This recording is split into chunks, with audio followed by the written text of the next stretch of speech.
You forgot to watch it? No, I did watch it. I was up quite late though. Oh, how late? Like, not that late, like 1. Oh, yeah. But no, that is quite late to be like committed to watching film. Yeah. Had you not seen it yet? I hadn't seen it, no. Oh. Riveting behind the scenes conversation.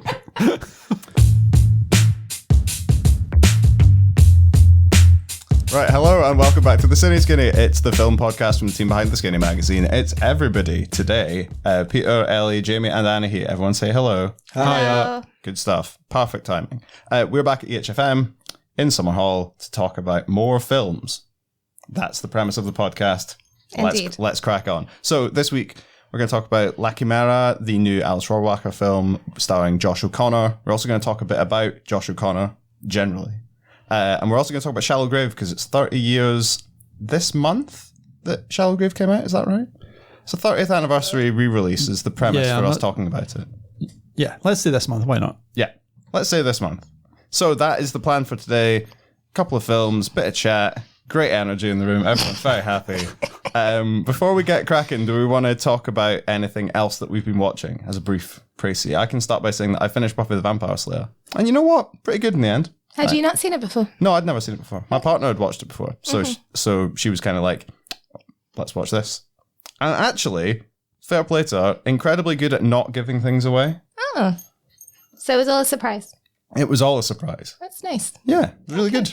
I'm not watching Angel. No, God no. God forbid. Because I hate David Boreanaz. Yeah, that's fair and enough. He's not the only man with a quiff who I will be hating today. That's called foreshadowing. Ellie, have you been watching anything? Not much. I started Mary and George.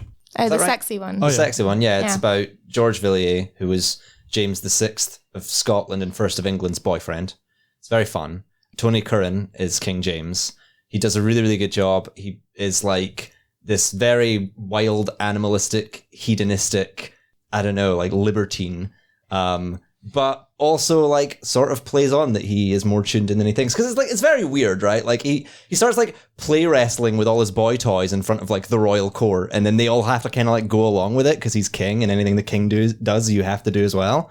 But like there's a couple scenes, because I've only seen a couple episodes so far, but there's like a couple scenes where he has like a very intimate dialogue with someone, and it sort of suggests that he's not as just nuts as everyone thinks that he is. Everyone just assumes that he's like, oh, some idiot man-child. His dad got blown up, his mum got beheaded, and now he's king of the British Empire. He clearly has no idea what's going on, but like sometimes he does. So I don't know, we'll see. Maybe I'll get to the end of the show and it'll be shit, but I hope not. Tony Curran is also in Shallow Grave. He is, Really? yeah. He's a travel agent. He's the travel agent in Shallow Grave. That's foreshadowing. Jamie, what have you been watching? I watched Back to Black, the Amy Winehouse documentary. Oh, right, okay. Get the shovels out. Blow away this thing. Well, one thing I'm going to say, actually, I didn't think it was as bad as I'd been told. I was told it was an absolute dog of a film. It's not good. What is that? No, I just love the expression "absolute dog of a film." Well, it's like it wasn't as bad as I thought. I can see why people hate it. There's like definitely things wrong with it. It's a little bit soapy. It definitely just hits on all the kind of tabloid beats of Amy Winehouse's life, and I think that's why fans are annoyed, because it actually doesn't really show anything about her that's beyond the tabloids. So as that in that way, it's a very kind of shallow film. But I actually thought the performance was actually really good. Like I've been seeing lots of clips on Twitter, and out of context it does look bad, but actually I thought the performer, her name is Arissa Awala, I think. Yeah. She was in Industry, right? Yeah. The TV show. I think she's a pretty good Amy Winehouse. So the film is it feels like a TV movie. It doesn't really feel sort of cinematic.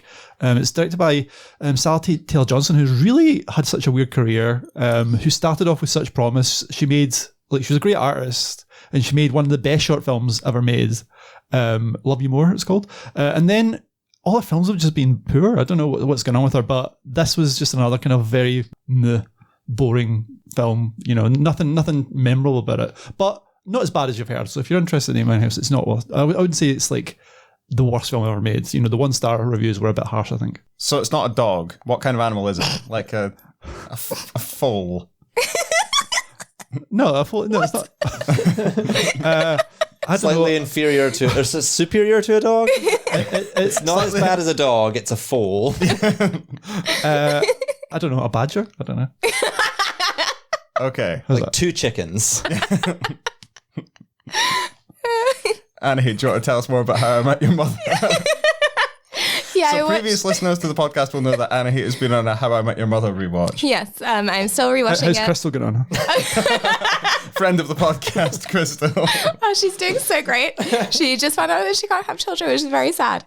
Yeah, it's really interesting watching. I think the last time I rewatched it was in the pandemic. I think it was like winter 2021 when I was like so depressed. And it's really interesting rewatching something that you mostly like remember from your childhood. Because there are all these like little, well, not childhood, but like when I was like, you know, late teenager, early 20s. Because I was such a big fan of Crystal and Barney. And then like rewatching it, I'm like, oh, I don't know. It's just like interesting how as you grow, your relationships, something can change, especially something that is like that kind of like being embedded in like this fictional family, essentially, like over years and years. So that's going well. I also watched John Tucker Must Die, which I've never seen before. Have any of you guys seen it? A while ago, yeah. Yeah, I remember when it came out, which is like 2005, 2006. And I was like a teenager, and I thought it looked so sexy and like so dangerous, like these girls plotting about this guy, and there was this whole subplot about like underwear and all this stuff. And I was like so horny for this film. I would just like watch the trailer on repeat, and my mum wouldn't let me go and see it.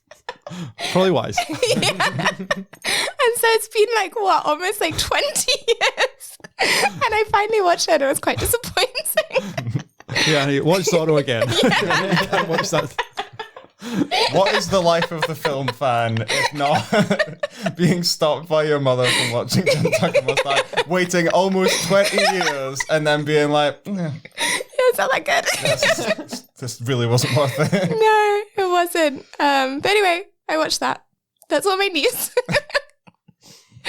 Right, in that case, we'll just crack up. I think so.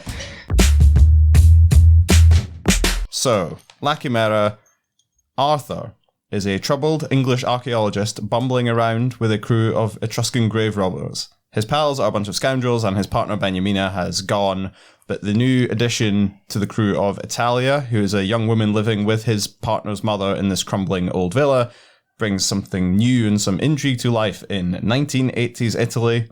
Josh O'Connor, the aforementioned, is Arthur, Carol Duarte is Italia, Vincenzo Nemolato, who is Martin Eden, in Martin Eden, I believe. Isabella Rossellini's in it. Only member of the Friends cast to feature on this week's episode, I think. I think this film is, in every sense of the phrase, real life Indiana Jones. Like, Yes, yeah. down in the mud, in your linen suit, looking depressed, with various levels of facial hair. So who wants to go first? Annie, you've been very excited about La Chimera. Yeah, I've been so we'll excited. come to you first. Okay. Yeah, I've been really excited. This was released in Cannes last year, I believe, was when it first showed.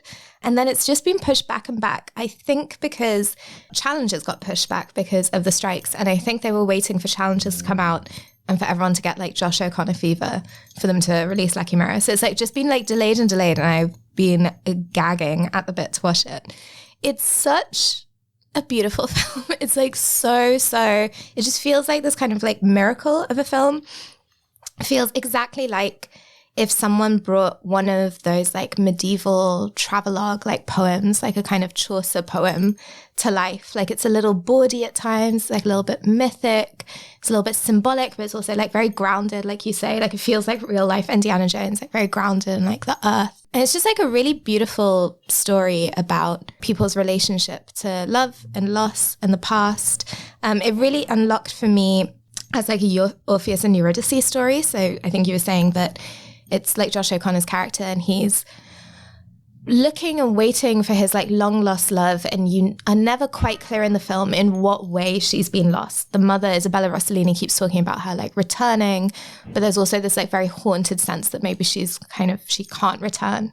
And yeah, this idea of someone like constantly going places, like going deeper and deeper underground in order to like look for this like love that they can't let go, and the sense of like love transcending like impossible boundaries is just like really beautifully done.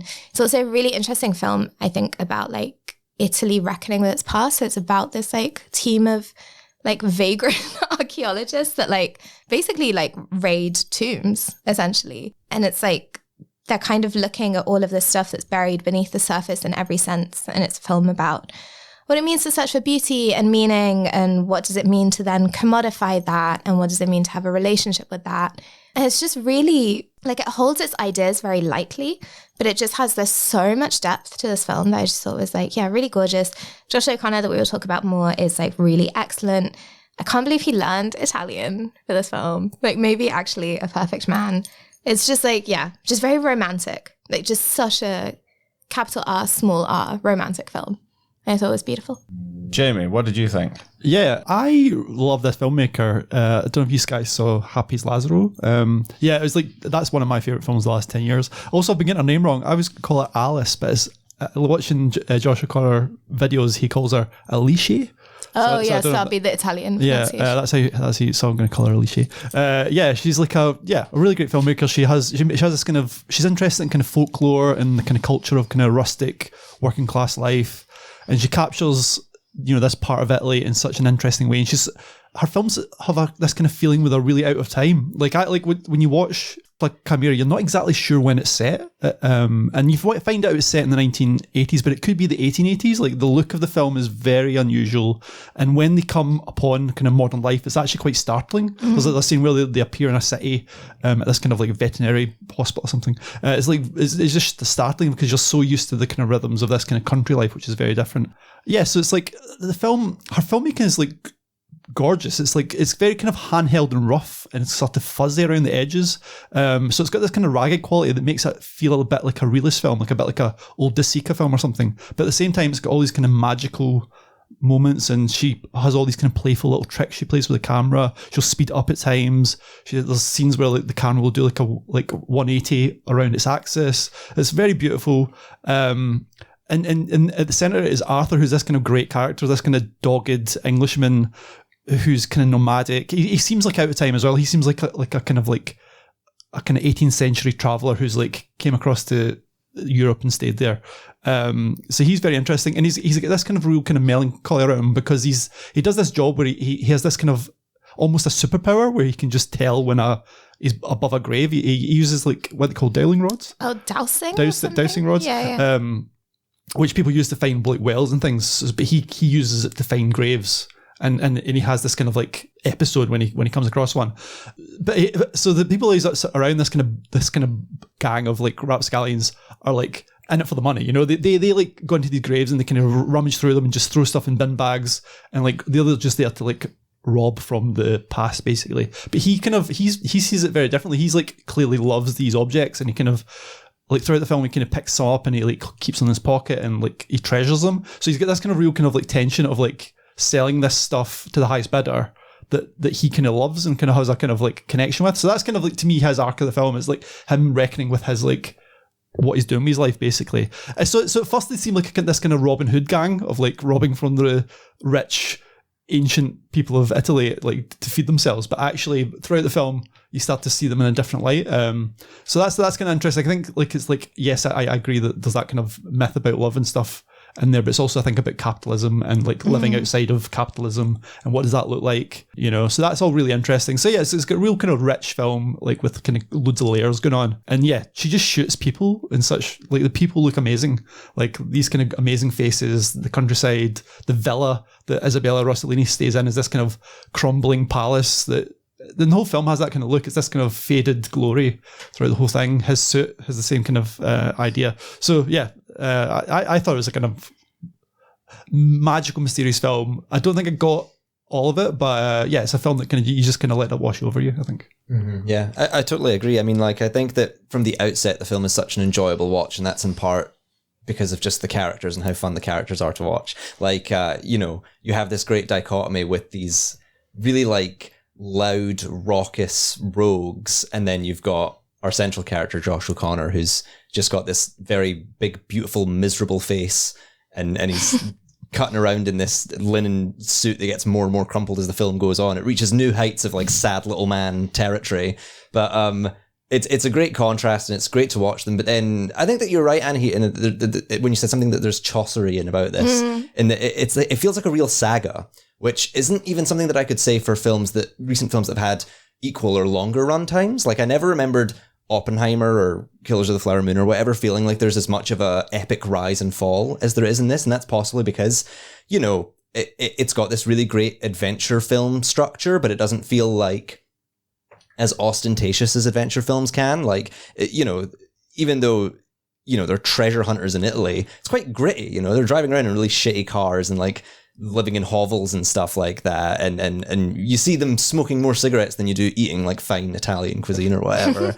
And unlike other like, you know, tropey adventure films, they don't really spend ages on like why he even is the way he is. He has flashbacks to this past love of his, but we never really get to learn, like you say, what exactly happened to her, if she can return, or where he's come from, why he was in jail, I think, or, you know, if these two things are connected, how he fell into this world, what this power is that he seems to have, where he got that. Like, we're never really pressed into asking these questions, and there's never really any big sweeping monologues where someone reveals their big backstory. You just get to see them like hang out, get drunk, and drive a tractor down the main street in this weird little parade scene. But I think that's what's brilliant about this film. I think this is a brilliant film about these ancient world treasure hunters who do not reflect on the past. They do not look back until Carol Duarte comes along and is this very like sweet, innocent character who just reminds us that what they are doing is a crime. And then it just goes from there. And it's a total tangent, but I love the beginning of this film, the opening scene where Josh O'Connor is on a train and he's talking to these girls, and then this hawker comes along, interrupts them, starts like mocking him and throwing socks at him, and then he like slightly slams the table or something, and then everyone goes dead quiet and like, oh wow, this guy's a fucking psycho. And it's just like, God, I would also be as miserable as he was if at the slightest hint of impatience, everyone treats you like you're about to like kick off or something. But he's great in the film. He's such a good driving force, I think, and yet seems really like belligerent, really reluctant, and quite mopey, but quite beautiful. There's something quite, because you were saying that's, yeah, filmed in this like almost realist style, and I think that's true.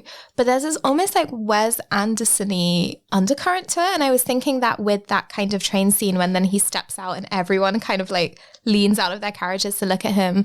And then there's that one bit where, I don't actually know what this is called. You know, that kind of sped up look that it's like silent a Chaplin films. film. Yeah, It's exactly. kind of this frame rate changes. Yes, yeah. And there's like these little kind of moments that are very like comic, but like in this very like structural way. Yeah. And it has like a real playful quality to it, while at the same time being very like grounded, very like filmic, very like a tangible film. And that tension, I think, works. It's not even a tension, like they sit together really, really well. Mm-hmm. He's very withholding. I think that the first time you actually see him, even though he's surrounded by these like really energetic, scoundrelly guys who are always like joking and throwing things around and having a good time, I think like the first time you see him smile is like 30 minutes in, and it's just like they manage to crack him just a little bit. He smiles just a little bit, and it feels so rewarding because he's so withdrawn for the film up until that point. Yeah, and they also have this thing where they've created their own folklore. So like they're doing this, this job, this kind of criminal job, but they've got like a troubadour who follows them around and sings songs about them, and then they have like a banner that they carry around with all their faces, so it's like a tapestry almost. So it's like that's the Chaucer element. They've got these kind of like choruses almost who are like commenting on what's happening, and it actually it helps because I didn't quite understand exactly what was going on, and then this song comes in and explains the whole plot. So thank you for that. That's really helpful. They're called tombarolo, tombarillo. Tombarillo, yeah. It's just an Italian word for like a tomb hunter or something like that. Yeah. Just so cool. There are 4 or 5 massive exposition dumps in this film. Several of them are musical. Who'd like to hear my insane theory about this film? Okay, Go for it. So I think that this film is an adaptation of the Talking Heads song Once in a Lifetime. Don't laugh yet. I saw this on your letterbox. I'm not laughing.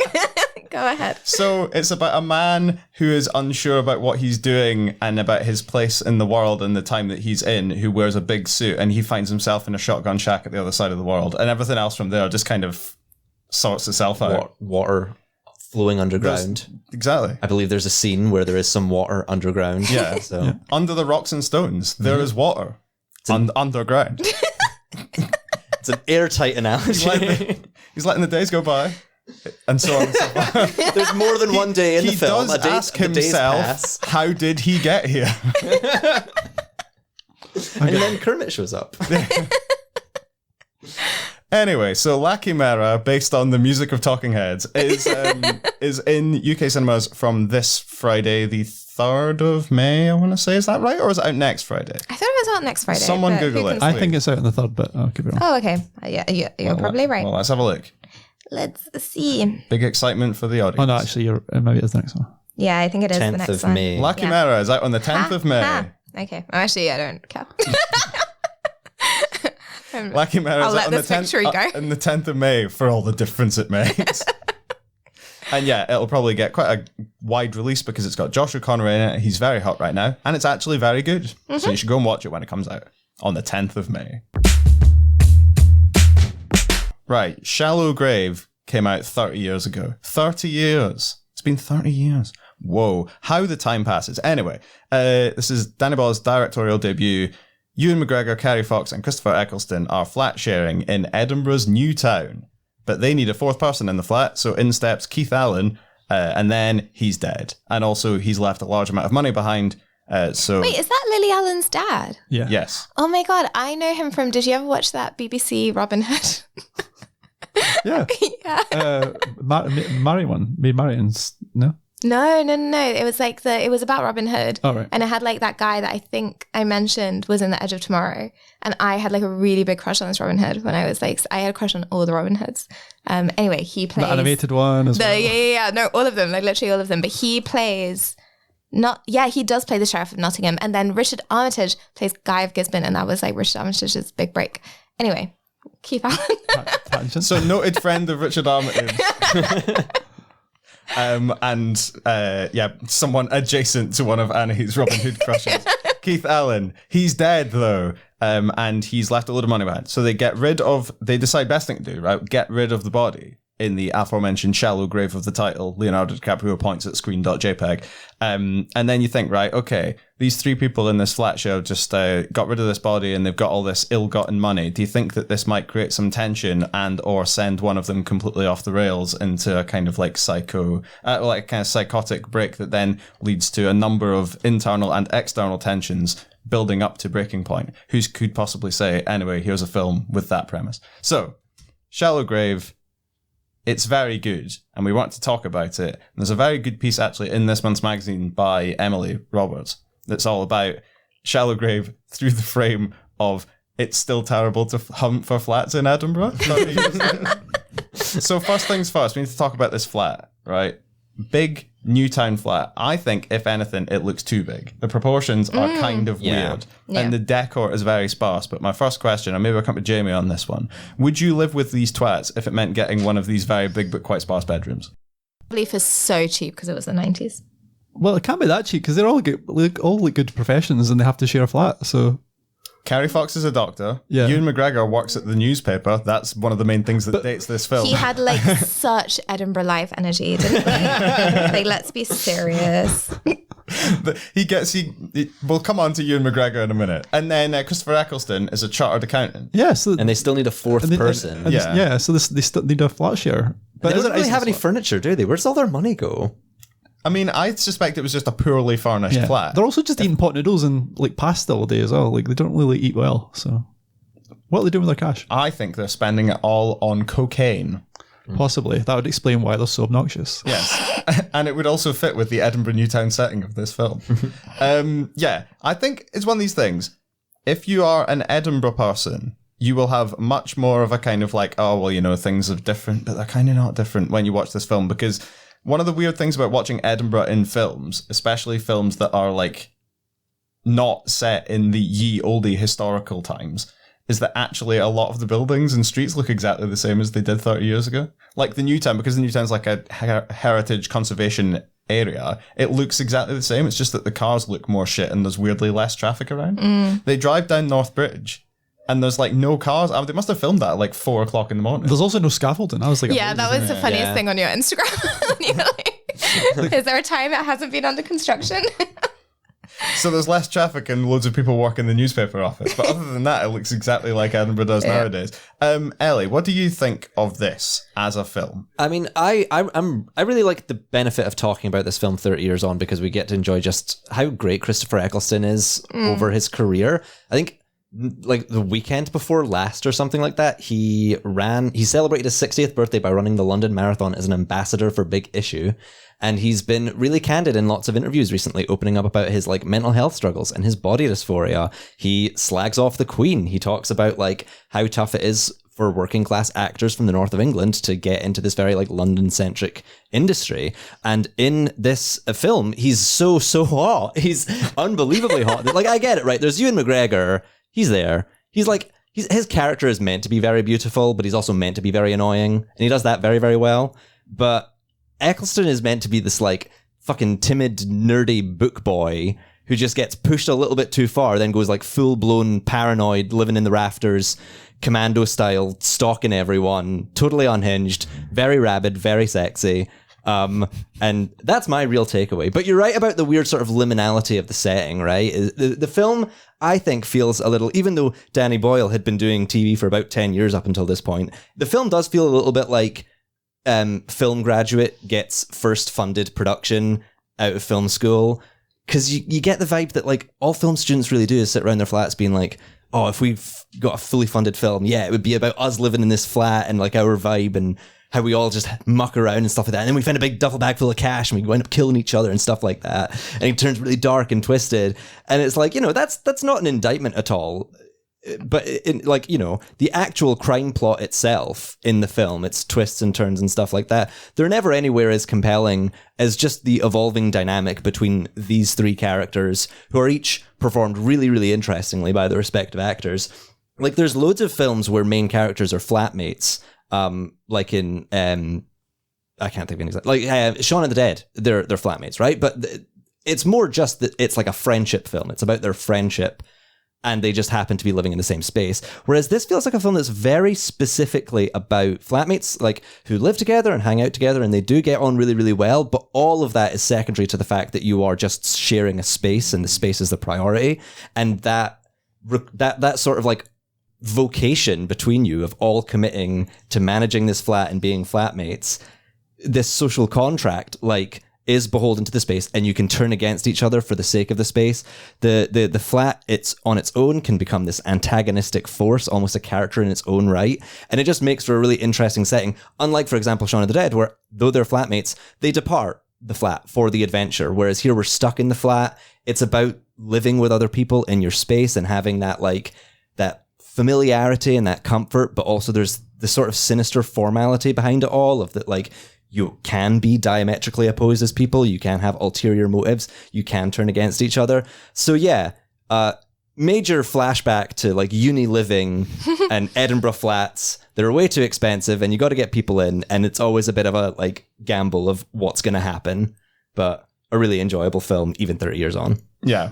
And I think it's one of these ones where you watch it and you think, oh, I've seen some of this stuff before. And then you realize one of the places you saw this style of filmmaking was Danny Boyle's next film, which was Trainspotting, which is a film that is so ubiquitous now in the idea of what British cinema is, that you're like, hang on, this guy... You know when you see people on social media being like, I can't believe this guy ripped off Trainspotting. And it's like, motherfucker, go on Wikipedia. It's by the same person. But yeah, Jamie, what do you reckon to Shallow Grave? Well, I actually hadn't seen this since the mid-90s. Like, I remember really wanting to see it because Trainspotting was coming out and like it was the buzzy film. Everyone wanted to see it, but it was still in cinemas and I couldn't get to the cinema. And plus it was an 18. I was like probably 14 at the time. Something like that. So I rented this and it's funny how like well I remember it. Like I pretty much remember beat by beat the film, even though I've only seen it once. So I think that's testament to the filmmaking. But yeah, I think we need to remember this would have been an absolute blast in terms of British filmmaking at the time. Like there wouldn't have been a film like this, essentially from Britain. Like I can't think of a film as slick, as kind of fast paced, as kind of American as this, so like the plot is like very kind of Coen Brothersy, and it's this kind of crime plot with like a MacGuffin bag of money. That's not really a kind of British style film, and then you've got like the style of filmmaking is very Hitchcockian. Like Danny Boyle's very slick. There's a lot of kind of cool camera work. It's very kind of fun to look at. So yeah, it was quite bracing. And then you get that opening, that kind of with left field on the soundtrack, rushing through Edinburgh, which does look a bit 90s and very dated now, but I'm sure at the time, my 14-year-old brain would be going like crazy, thinking this is the coolest thing I've ever seen. And it looks cool now. The film does look cool. I think in retrospect, the film feels a bit underbaked. It's like, it feels like it clips along at such a pace, but it is maybe too fast. Like it rushes along. Often the characters don't make any sense. It's missing a couple of scenes to make David's transformation from this mild-mannered accountant to being a psychopath realistic. It just kind of happens instantly in between scenes, and it never quite makes sense. The whole kind of plot actually doesn't matter. It turns out the money belongs to someone, and there's like some psychopaths after the money. There's cops looking for the murderers, and none of that gets resolved. So it's not satisfying in that way, but it does have one of the great closing images of a film, which I really remembered well from watching it again, and I knew it was coming, and it's very satisfying. But yeah, it's an interesting film that hangs on not a single likable character, but yeah, it's so fun to watch. So it's a flawed film. It's a first film, clearly, but I enjoyed it. Anahi, what did you think? So it's really interesting hearing you say that it's such a British film, and then the characters, because David Sims, who I think is the lead critic for The Atlantic or something, his Letterboxd review is hilarious. This became a UK sensation. It's a very watchable thriller and well performed, but only in Britain would a film featuring such odious leads seize an audience's imagination. Hey, we've got traditions here, all right? Which I think is very funny. Show me a bunch of twats and I'll show you a good film. I think I agree with you pretty much. I really, really like the style of it. I was I think editing something when it was first, in the first few minutes of it. And I literally paused it so I could finish editing it and then turn my full attention to it, which doesn't happen very often because I'm very busy.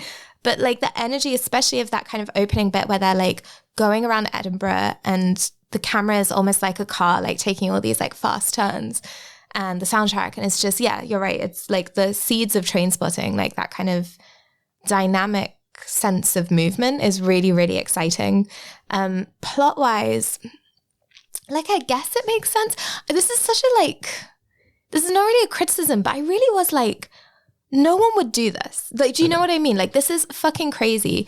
And I think I would have either appreciated maybe a bit of grounding as to why they want the money in that way, or something that feels even more, because it has a little bit of that kind of Safdie Brothers Uncut Gems, just disaster after disaster, spiraling. And I think maybe if it had almost more of that slight break with reality or something. It's because of Tories. Yeah. I mean, essentially the three Tory psychopaths. Yeah, but it's still, but then it kind of becomes quite It's because cash rules everything around them. Sure, I get get that. the money, dollar billion. But then it's quite almost allegorical, but then the way that the characters work isn't quite allegorical. And I guess there was just a bit of a kind of tonal break in that for me. But yeah, I really loved the energy of it. Loved Ewan McGregor. Wasn't he 23? When this film was made? I think he was super young. Yeah, which is crazy. That's a decade younger than me.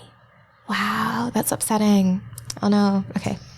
He was. I have nothing more to say. You Fuck. could played one of the matrons or something in this. Jesus.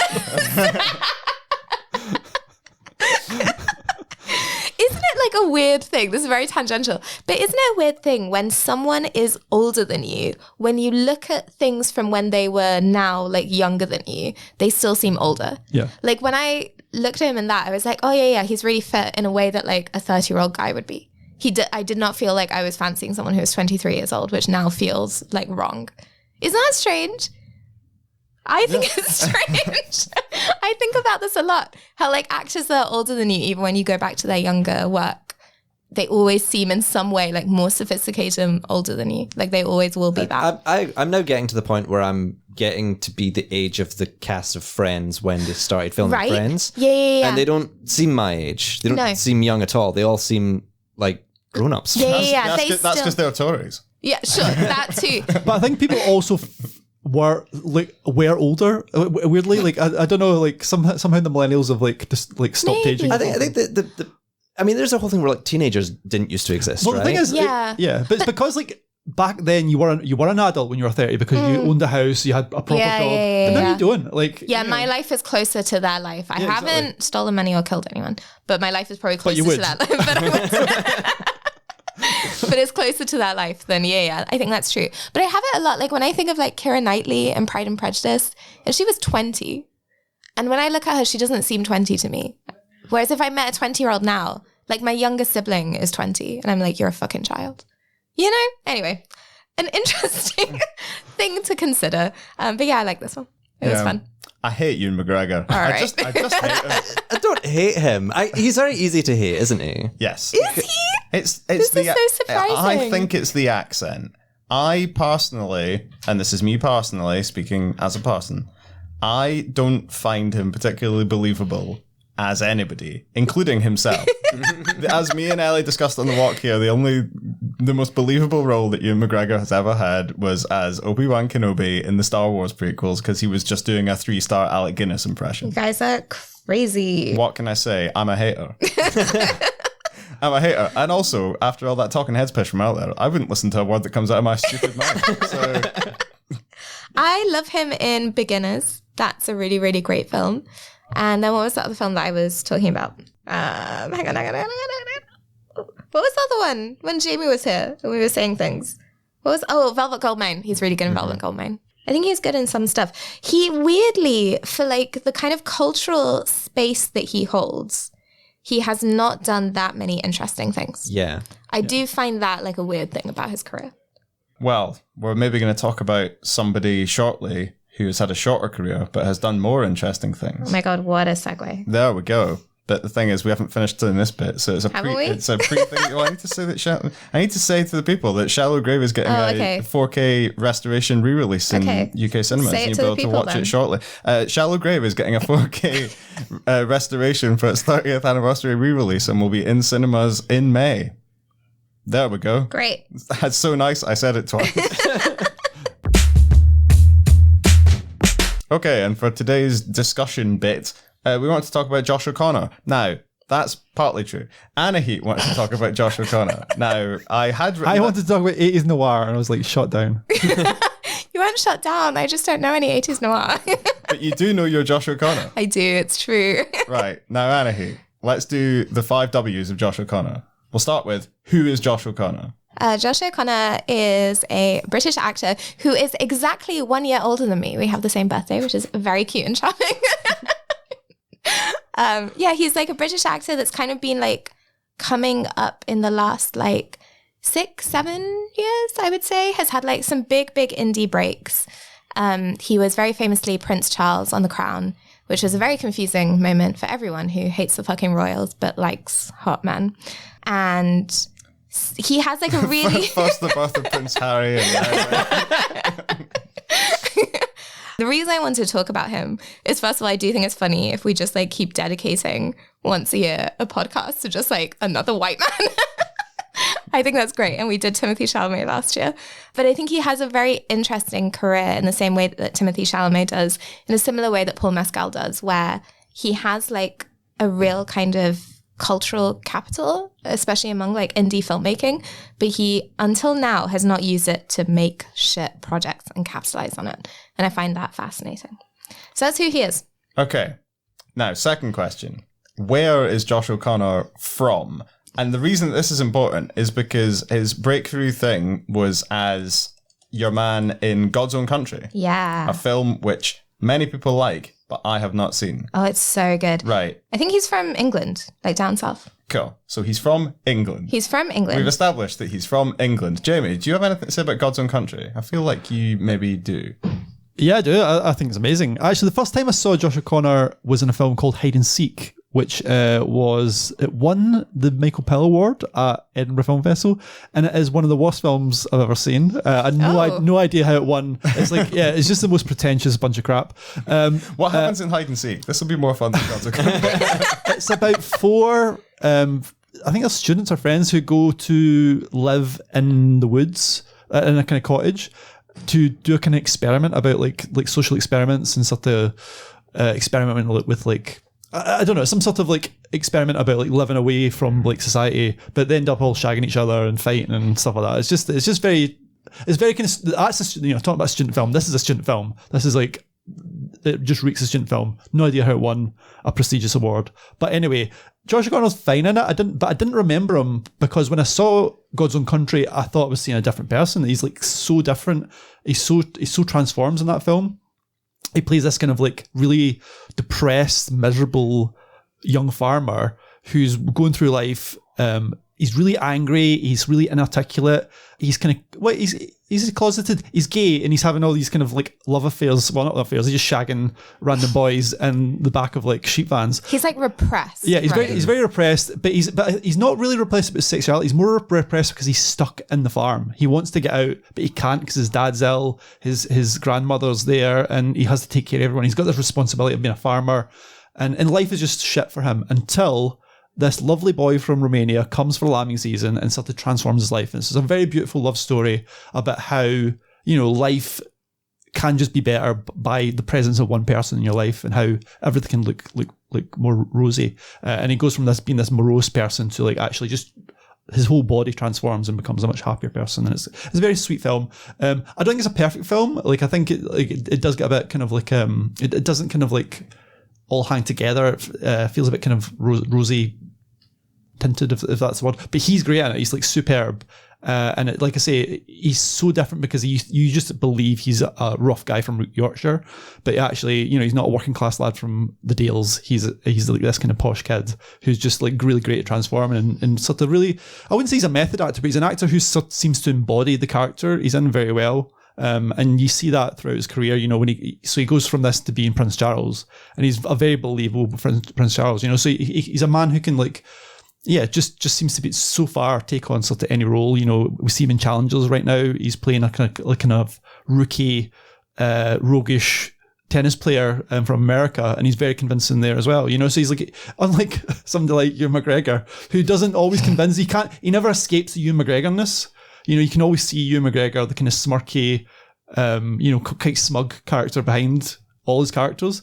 I actually don't really know what Josh O'Connor's like because he's played very different characters. So he's much more like a character actor and like a leading man's body. So he's got the looks and the charisma to be a leading man, and that's why he's getting all these great roles. But actually, at his heart, I think he's like a real character actor because he disappears and does roles so well. I think it's interesting that you pointed out that you'd seen him in Hide and Seek and then couldn't remember him, because I saw him in God's Own Country and then totally forgot that he existed. And then I've seen a couple episodes of him in The Crown, and I didn't even really recognize him at first because it's a totally like diametrically opposite role for him to be playing than this, like, well, actually there is similarities. Like I think that he does have this kind of, in both films or rather both roles, he's in this very like repressed environment and he's dealing with this like, he's sort of enslaved to his duty and he's not getting the affection that he wants from the people out with. And yet they are completely opposite ends of of our like social spectrum, right? And he fits so believably into both roles.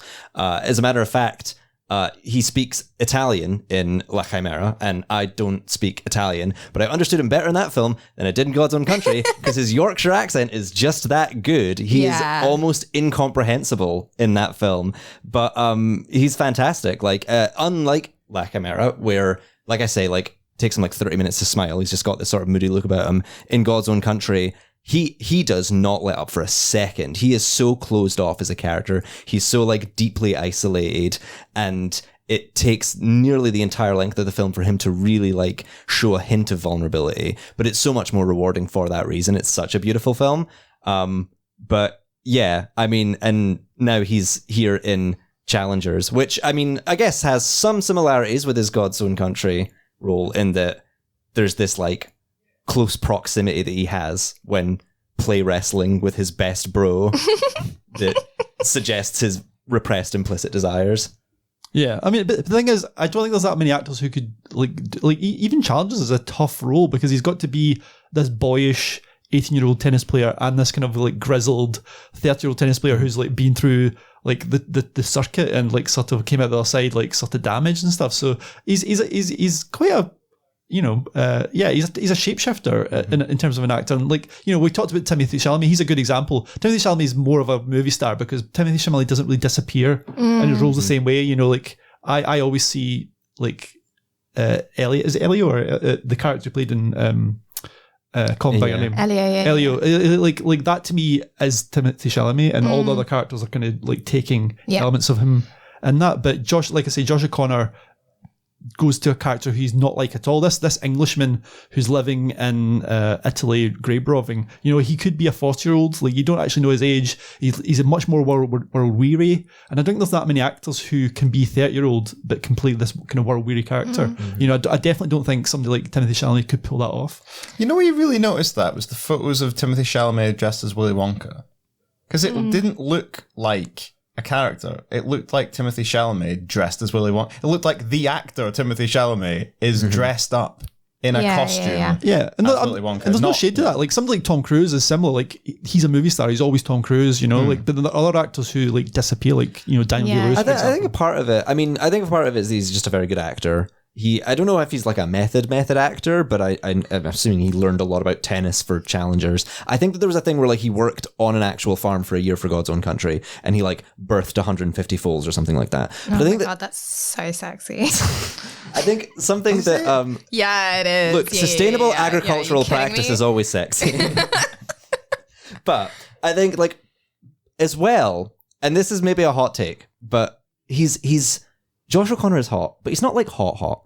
Like Timothée Chalamet is like very obviously, clearly, deeply beautiful. Josh O'Connor looks like a guy that you could actually date. Josh O'Connor, like feasibly, he could be someone's depending boyfriend. on different roles. I feel like he kind of short sells his beauty, like in God's Own Country, where he's meant to play this very like you say, inarticulate guy. He's like meant to be just this kid who just doesn't give a shit about anything, right? And he just like hangs with his mouth open the whole time. He's like breathing through his mouth or whatever, and it's the same sort of thing where in The Crown he plays it quite like squirmy and weird and royal, and it's if you're going to play a member of the British royal family, you're probably going to be standing around with your mouth open a lot of the time. Yeah. I do think the really interesting thing, and this is quite similar to some of the stuff that we're talking about with Timothée Chalamet, is that there is a real like physicality, but a very grimy physicality to all of his roles that I think is part of that, not like quite method acting, but this very like not vain acting, right? Like if God's Own Country, like it is covered in like grime and he like has sleep in his eyes. Like, do you know what I mean? Like there's this real like kind of, he's just in his body and it looks maybe like he hasn't showered in like a week. The same thing with like Chimera. Even like he was the really douchey like vicar in Emma, in that like Jane Austen adaptation of Emma. Autumn de Wilde did.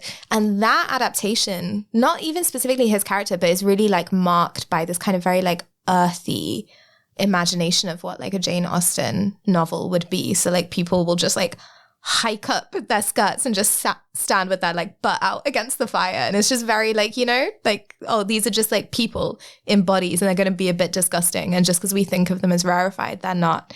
There was a film he was in that I saw at the first London Film Festival that I went to called Mothering Sunday that I know everyone else hated.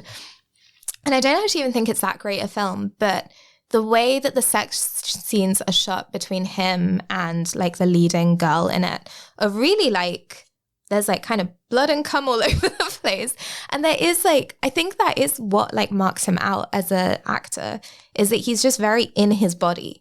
And you can kind of see that everywhere. And it's not a body that's trying to, especially in this kind of day and age where everyone in cinema has this very like pristine, very like hot, like, like muscles and like toned and like airbrushed within like an inch of their lives. And he is just like earthy. And that is what makes him very sexy. And also a really good actor, I think. I saved it at the last second. And Annie has not seen Challengers yet. I don't know. I don't know how he's going to cope watching Challengers. Yeah, I don't know either. I'm really looking forward to History of Sound is what it's called, or History. Is it called History of Sound? It's the upcoming queer World War I film with him and Paul Mescal. Talk about blood and cum. Hell yes. There's been like one production image released. I think it's like a BTS shot of the two of them in these very, like you say, like very uncomfortable looking like Edwardian suits, and they're wearing little bonnets. They look like freaks. It's going to be an absolute freak show. I'm really looking forward to it. Fucking wait. Yeah. Also, I think it's being directed by the guy who directed Andrew Hay, is it not? No, No, it's Oliver Hermanus. who directed Mary and George. Yes. Full circle. Oh, and Living. Yeah. Oh my God. There we go. Now that's podcasting. I think that's probably actually banger. Done it, and we're under an hour as well. Oh, right. look at that. Good job, everyone. So thank you, Ellie. Letterboxd For that reviews. slam dunk close. We'll do the Letterboxd reviews as a final coda. I'm going to say bye to everyone first. Okay. Bye, Anna Hoot. Bye. Bye, Jamie. Bye. Right, Letterboxd. Why did we do it like that? You interrupted my flow. We had To keep people on to the end because they're desperate to know what our This reviews is are. our post-credits scene. It's like our Letterboxd rankings. My God, how will they cope if they don't get them? Oh, it seems like it's changed nothing. Right, La Chimera first. What did so we're on Letterboxd at the CineSkinny, and if I remember to put the Letterboxd reviews up, then they'll all be there. Right, La Chimera first. What do we think, Anahi? 4.5. 4.5. Jamie. Oh, I'll go 4.5 as well. Cool. Ellie. I'm going to go 4. Cool. I think I want to give it the same I gave Challengers, and I think I gave Challengers 4. Cool. And I'm also going to say 4 because I don't believe in half stars. Okay. But I think that rounds up to 4.5 basically. Yeah, right? 4.25. But then you round that up. Yeah, wow. God, you really do have an engineering degree. Because you can do 17 divided by 4. Right. 4.5 for Challengers and Shallow Grave. Jamie? Like, 3. Ellie? Also 4. I think Shallow Grave's a 4. I also gave it 4. So that's 15 divided by 4. I'm not going to do it. You got to do it. Have I got to do it? Yeah. Oh, no, I know. 3.75. Yeah, it will be. Yeah. Oh my God, I'm so smart. I used to have an AS level in further maths, and it's all coming out. So yeah, that rounds up to 4. So that's a 4. Okay. 2 good films, some fun chat. We found out that Josh O'Connor is great because if you put a bunch of mud on him, he looks like a real actual. It doesn't look like someone spilled catering all over Tom Cruise. This guy can blend into the action. So yeah, thanks to everyone for listening. Thanks to EHFM for having us. We'll be back in 2 weeks' time with another podcast. Will we talk about more hot men? Who's to say? But also we haven't looked at the schedule yet, and he just nodded off. Right, bye everybody. Bye.